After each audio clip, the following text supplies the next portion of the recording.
The content, views, and opinions expressed in the following program are those of the producer and do not necessarily reflect the views and opinions of the City of Bremerton, BCAT, their officials, or their employees.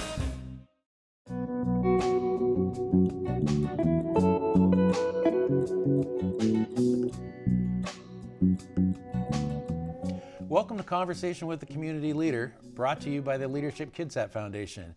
I'm your host and Leadership Kitsap alum, Dave Walters. Today we have with us Ash Preston from Preston SG Artistry in Silverdale. So Ash, thank you for coming. Yes, thanks for having me. Preston, as she is professionally known, is a hairstylist and industry educator and disability advocate working in Silverdale. Her recent accomplishments, I'm going to look at my list here because it's huge. Kitsap Sun Best of the Best finalist, Beauty and Health, 2023 Top 25 Special Effects Makeup from BehindTheChair.com, 2024 Beauty Launchpads 30 over 30. She was a subject of the PNW Motion mini documentary. She's been a panelist for L'Oreal's accessibility discussion. She's a board member, a diversity board member for Pulp Riot Hair Products. She's a board member for the Social Soiree, a nonprofit here in Kitsap County that supports small nonprofits. And last week, she was selected as one of Leadership Kitsap's 20 under 40. So congratulations for all those accolades, especially for being one of our 20 under 40. So we have lots to talk about, but before we get into everything, let's talk about you. Where are you originally from? So I was born in Southern California. I lived there till I was probably only about 6, 7, and military family. Moved up here, and I've been here ever since. So where did you go to school? I went to Central Kitsap High School. Okay, with CK. And I went to the old school before they tore that one down. Yes. So the new one is nice. Yeah, the new one's nice, but I was in the old one. And then, so when did you decide to go to beauty school? I decided to go to beauty school in about 2009. End of 2009 was when I decided to go to school. I was working retail jobs and I didn't love what I was doing. And I actually had friends that were doing modeling and they asked for help. And so I started styling their hair and playing with their makeup, and I realized I had a talent for it and I enjoyed it. And my significant other decided to tell me, like, you think maybe you want to try this as a job? And I was scared, but I decided to go back to school. And so end of 2009. And so where'd you go to beauty school? I went to the Jean Juarez Academy in Northgate. Okay. And then after that, I went to their advanced training salon in downtown Seattle, so I could work for their They're company. the biggest in the state, right? Yeah, they were. Yeah, they had big 10 huge salons. They had 2 schools when I was going to school, and then they had their advanced training. So they had kind of you go to school, and then if you wanted to work for their company, you had to go to additional schooling. Okay. So I did that as well. And then worked for them for Yeah, and I worked for them for 4 years. Okay. And then when did you break off on your own? I broke off on my own in March of 2021. Okay. Yeah, and I went independent, and I just kind of decided to start doing education and things that I've always had an interest in but never had the opportunity to do when I worked at other places. And being my own boss, I could make my own rules. Right. So I did independent education first, and then I applied to work for Pulp Riot, the hair company that I still work for. Okay. Yeah. And so are you in Old Town? Yeah. Okay, you're in Old Town, Silverdale. So people with disabilities are a large part of every community. Yep. I saw the CDC's latest report said there's 70 million adults in our country, which is roughly 25% Yep. of American adults have some type of disability, visible, not visible, of that. And in that mini documentary, you have this great quote. And it was funny when people say I'm going to quote you, but you said, accessibility for disabled folks is really accessibility for all. Mm-hmm. Can you explain that a little? Yeah, so basically there's a thing called the curb cut theory. And if you think about a curb cut in the sidewalk, when you think about that, someone like me who gets around with wheels, you can get up that easy, right? Rather than trying to find a different way around, or you can't, access it at all. But if you think about that in the aspect of someone who maybe doesn't utilize wheelchairs or rollitors or things like that, think about when you're traveling with your kids, strollers, wagons, dollies with packages on it for people who are, UPS drivers. If you think about it in that aspect, when we're creating access for people like me, it actually benefits everybody. I mean, you look at things like typewriters and audiobooks and stuff like that. A lot of those things were created with disability in mind. Oh, okay. But the masses end up using it because it's easier, it's more accessible for everybody. So what type of changes are you working towards in the beauty industry? Oh, so many changes. I know. What kind of things? Because, people instantly think ramps or just ADA, which is the bare minimum in our country. Yep. It's law, but it is still the bare minimum. So what kind of things can the beauty industry, because that's not necessarily your overall focus, but that is one of your focuses. Right. So some of the focuses that I have is both being in aspects for clients, but as well as stylists. Because when I went to beauty school, it was very much taught that sitting down was lazy and unprofessional. Okay. And I do believe that stems from kind of the outdated idea that hairstylists weren't really a profession ages ago. But that's since changed. Right. So when we look at health and wellness of stylists, we are at some of the highest risk for things like arthritis, musculoskeletal disorders, even vascular disorders from standing all day. So I'm constantly challenging this idea that, like, why aren't we sitting down? We have professionals that come in, doctors come in and sit down to chat with you, right? So why aren't hairstylists utilizing options to be able to have both? You can stand and sit. It's better to do both. We know people who work at desks shouldn't be sitting all day. Right. People shouldn't be standing all day either. On the flip side of that, when it comes to clients, really one of my biggest focuses right now is packaging. So one of my biggest frustrations as a stylist is that there's a lot of packaging that's difficult for me to open, which A, I have difficulties already with my medical conditions, but B, I'm already at a high risk of arthritis. So are all my other coworkers. And so our clients, really, if you think about it, we're constantly using stuff with our hands and things like that. Why not make packaging easier for people, right? So I'm constantly advocating, and I've actually managed to get Pulp Riot to change one of their lines to make their packaging more easier. So now the pull tabs are easier to take off. The package is easier to squeeze. It's easier to open. Like, all of these things are just easier for people. It helps reduce the strain. And so those changes don't necessarily cost them money. Right. And These it's like are just those little things. Yeah, it's little things that, even having shampoo bottles that have a pop lid versus a pump top. Pump tops are easier. If you think about it, if a mom's wrestling kids in the tub and you're trying to get a shampoo, you don't want two hands. You're trying to do too many things. A simple pump top, but that also helps somebody with a limb difference. Okay. So when did you decide and why to be a disability advocate? I mean, right? I mean, that's you're putting yourself out there. Yeah. It did not come easy. I spent over 15 years getting my own answers for my own medical things. And being in the beauty industry, I ran into a lot of challenges where I've had people tell me, maybe you should work the front desk. And that was never something that I asked for. That was never something that I even thought like I'd want to do. It was just kind of suggested, like, ooh, since you have problems. And it's like, but why can't I come up with ways to accommodate my body and continue to do what I love? And I started to get more and more frustrated seeing that that was kind of the norm just in general, and experiencing discrimination just in everyday life, and having people be weird and awkward about my situation and apologizing to me for getting around with wheels. And it's hard for me because I'm like, why are you apologizing? Did you do this to me?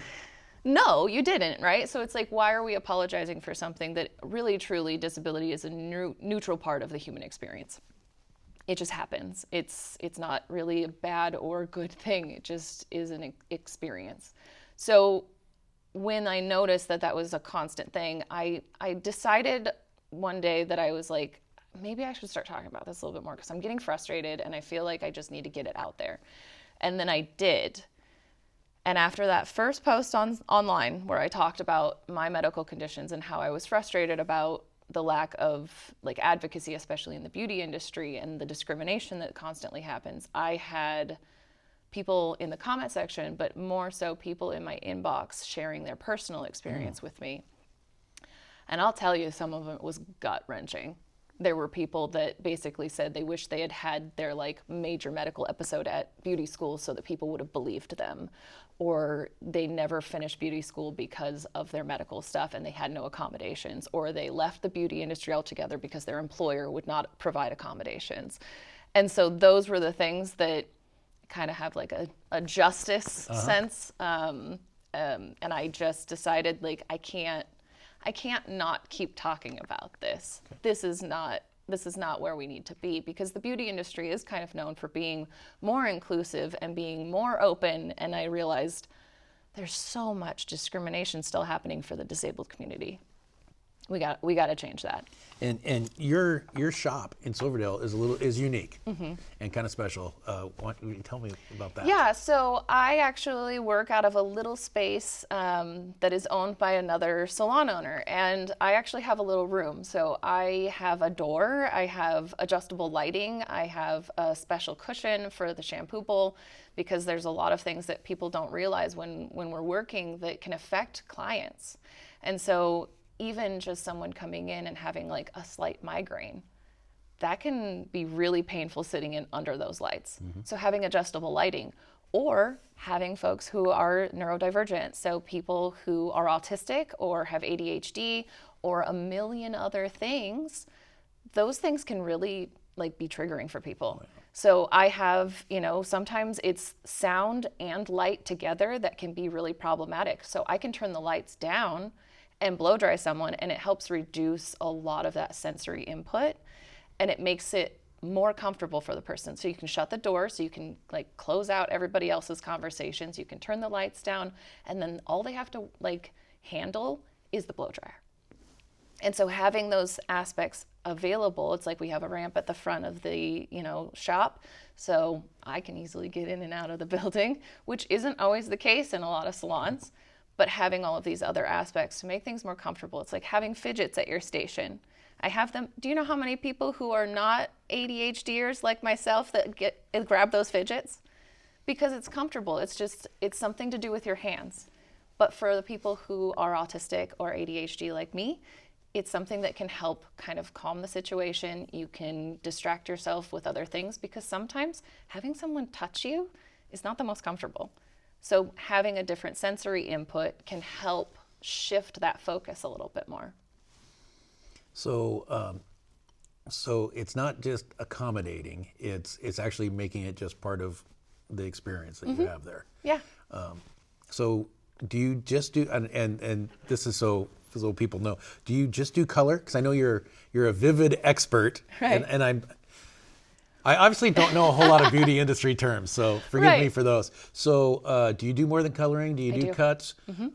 So people, I do it all. So people with specific needs can actually get an appointment with you. I do haircuts. So I started out in the beauty industry as a cut and updo specialist for my first 4 years. Okay. So I specialized in that, and that's all I did, and it was great. But I wanted to do color. And I wanted to be able to do full transformations. So everything that you see like on my social media, I've done cut and color, everything. Okay. Yeah. Okay, so you do it all. Yeah. What about children? Do you do children too? So children, yes. It depends on ages, because obviously there's some people that are like, well, will you color their hair? No, there's certain things that I won't do for kids, primarily because of how long it lasts on children is very different, because they don't care for their hair the same way. Right. But as far as haircuts, like I am more than happy to. And if I can't fit somebody in, I have a list of people who are more than capable of helping as well. Oh, okay. Because I have also trained people in the county on how to accommodate. So let's talk about that. That's really cool. Right. So, because I'm just one person. You're just one person. Yeah. So, you actually do consulting, and not just in the beauty industry. Right. but in other local businesses. Let's talk about that. Yeah, so I basically started doing disability education, and I do both digital and in person. So that way people who maybe don't live here who want to have these classes can hire me for that. But I also have gone into businesses and helped them kind of figure out what needs to change, what can they do to adjust. And business owners have taken my classes so that they can make sure that their spaces are more accessible. And I have people that are building new spaces that are asking me questions and making sure, like, okay, how are we doing this? Is this going to work? Is this a good, pathway? Is this good setup? Is this a good way to communicate when we're doing consultations? Because it's not just the layout of the salon, right? Okay. We're talking from your consultation, because you could make your space fully accessible, but if your staff is talking to people in a certain way, using terms that are outdated, saying things that are inappropriate, you're going to make people uncomfortable. And people remember that stuff. A lot of people don't think like, oh, it's not a big deal, they said this, but it's like somebody who's bothered by that's going to remember that. And word of mouth travels pretty far. And so when we are talking about making sure things are accessible, we're also talking about consultations. So I even share with people, like, when we do a consultation, I ask people, are there any accommodations that you'd like to share with me before we get started? And sometimes there are, and sometimes there aren't. And when there aren't, I let people know. If there's anything that you would like to share with me throughout the service, please let me know. Because it's as simple as having that open communication. Right. Because sometimes people are going to have like a touch sensory overload, and they're like, ooh, that comb does not feel good. Rather than sitting there and just taking it and getting overwhelmed, and for some folks that can derail their whole day, I'd rather them just say, I don't like that comb. Okay, great, I'll get a different one. We'll try something else. So what? So you kind of have two parts that you train people on, which that's amazing. So what are some of the accessibility things, the common things that they have to fix, or that when they come in you go, oh, this just doesn't work for at least accessibility? Right. So one of the things that I like to talk to people a lot about, especially like in salons particular, is shampoo bowls. So a lot of times they're fixed to the wall, and they'll have a fixed chair, but there are people who can't transfer out of like their wheelchair. Right. And so having a space that if you can't change that, making sure to educate them on alternate options. So there are different things that you can place, like on someone's shoulders. It's like a shampoo slide. Basically, it goes around the neck. Oh, okay. And so you can place them on the side of the shampoo bowl, and then that way they don't have to try to transfer out of their chair. But a lot of people don't realize that there's other tools that exist like that. And so I try to educate them on those things. It's the same thing with educating them on self-care at home. Some people can't shampoo their hair with their hands. They struggle. Right. I myself go through phases where I can't use my hands super well. There's different things like scalp scrubbers that you can literally slide onto your hand, and it's basically like a silicone scrubber. So you can open hand wash your hair without having to open and close your hands. So if you have like a difficulty with grip, it's as simple as sliding one of those on your hands and being able to do that. There's also long-handled scalp scrubbers, so someone who can't reach their hands all the way up, you can bend it and you can literally have your arm down here and wash your hair with the scalp scrubber that way. And there's a lot of stylists that don't know that those things exist. Exist. Right. Let alone sell them at their store. Exactly. Or their So shop. being able to have that, it helps them create even like an Amazon store where they can have all of these things, and they're like, oh, hey, that's a struggle you're having, which again comes back to that consultation. The real discussion. Right. It's like, oh, well, I'm struggling to be able to wash my own hair at home. That's why I have, this matting back here. That's why I'm struggling. And it's like, oh, well, I have a tool that'll help you with that. We can get you one. We have them at the front of the store. And it makes it so that people feel like they're being heard and they're being cared for. So as far as then the other part of the training, where you actually teach people how to treat and how to respectfully treat people with disability. I've heard the term ableism. I've heard it used a couple times, and trying to figure out what it means just out of context. Right. But could you expand on what Yeah. ableism actually So is? ableism, I mean, in the basis of the term is discrimination in favor of able-bodied people. And so a lot of times ableism can be, there's such things as internalized ableism, where like someone like me will be like, well, I should be able to do that. And I diminish my own disability because I should be able to is a very like, I should be able-bodied even though I'm not. Right. And so then there's blatant ableism where people call people names or they tell us really mean things. And then there's kind of that inadvertent like, whoops, didn't mean to do that, where it comes down to like infantilizing people, not having their body autonomy respected, touching mobility aids without permission. Those are all kind of forms of like, why would you do that? I've experienced that myself quite a bit. There's been a lot of times where like I've had somebody just roll my thing away without telling me. And I'm like, where are you going? I need that. I can't go anywhere without that. And you wouldn't touch somebody's body without consent. And it's kind of the same thing. Okay. And so there's a lot of things that people don't realize that they're doing, or they're saying things like I'll hear things in the salon where I'm like, ooh, we can't be saying that. A really common example is people saying things like when someone's say indecisive or someone is maybe being difficult, maybe they're having some emotional distress, and someone will be talking poorly about them. They're like, God, they're so neurotic. Or, oh, she's so bipolar. And it's like, that is a very fine example of ableism. Right. Like you're mistreating someone, you're talking poorly about someone, using a diagnosis that is a valid diagnosis that people live with. And chances are the person you're talking about doesn't have it, but someone in the room does, and they hear you. And that's kind of comes back to like disability being 25%. Almost 80% of that is invisible. So when you're speaking that way and you're talking poorly that way, or you're, saying things about disabled folks, people hear you and you don't even realize that the person you're talking to is someone who lives with those things. And so it's stuff like that where it's like the infantilization.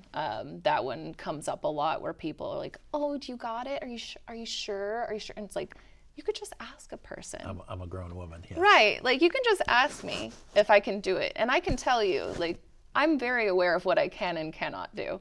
I can't do a flight of stairs, but I can do these other things. Okay, so our time is flying, but I do want to make sure that we cover the social soiree. So I'm going to completely switch gears on you here. Okay. So tell me, what is the social soiree? It's a local. It's our local nonprofit, and what we do is we're basically a board of local businesses that created an event so that way we can raise money for other nonprofits. It's basically for local community members to give where they live. And so it's for everyone to come to. It's a fun dress-up event. Last year was the Bremerton Backpack Brigade. Yes, we raised over $20,000. Which they're a small organization, so that is spectacular. Yes. For them, yeah. And this year is the Black Student Union. Okay. Yep. So we announced it. Okay. So I was really excited that we were able to announce it before this. So that will be in November. We do have an upcoming market as well, and so we do fundraising throughout the year. And then the actual event, we have all kinds of vendors that give towards auctions and things like that. It's a dress-up thing. Everyone is welcome. It doesn't require a membership or anything like that. And we can just go to the website to find. Yep, we have an Instagram and we have a website. So that way you can get all of the information on the upcoming market. You can come to the event. The event's in November. Okay. So we have time leading up to that, but we also, it's one of those things that you can donate if you can't come to the event. You can participate in other ways. If you're a business and you want to like donate things to it to help, we're always open to that kind of stuff as well. But this is a give where you live. We want to kind of bring the community together to have a big event for smaller organizations that maybe can't. And you announce ahead of time who it's for. Yeah. So that's and really we take neat. Nominations from the community. Okay, so this was nominated okay. from the community, and then our board came together. We had our like top 3, and we all took a vote. And it was all nominations from our community. So the community members help us decide who this is going to be for, and every year it changes. What a great event. It's really a so wonderful I want to event. make sure we cover that. Yes. But I do want to jump back into your educator and advocate role. Yes. So what's next in your efforts? My next efforts. You've had a busy year. It has been a busy year, but my next efforts is to continue working with local businesses and working with the local community, as well as challenging the beauty industry as a whole. My goal is to continue with products and marketing and things like that to really help businesses make sure things are accessible both online and in person. My goal is to eventually kick off a consulting firm so that people can work with me and other folks like me, so that way we can continue to make things better for everyone. It's really just continuing the path that I'm on and keep challenging this kind of idea that everybody deserves access. So I'd like to thank you for being on the show and all the amazing things you've done. Congratulations again for being one of our 20 under 40. Thank you. There are actually a lot of people put it. I got it right here. There were a ton of nominees. Yes. I think it was a no-brainer that you were chosen for that. So thank you so much for your advocacy and what you're continuing doing. I've learned a ton just in talking with you in the week leading up to this. So please visit Preston on Instagram at Preston the Artist, and also socialsoireekitsap.com for their upcoming November. Upcoming, it's early in the year, but at the end of the year. And our market, I believe, in April. And the market in April. And of course, leadershipkitsap.org. So I look forward to next time on Conversation with a Community Leader.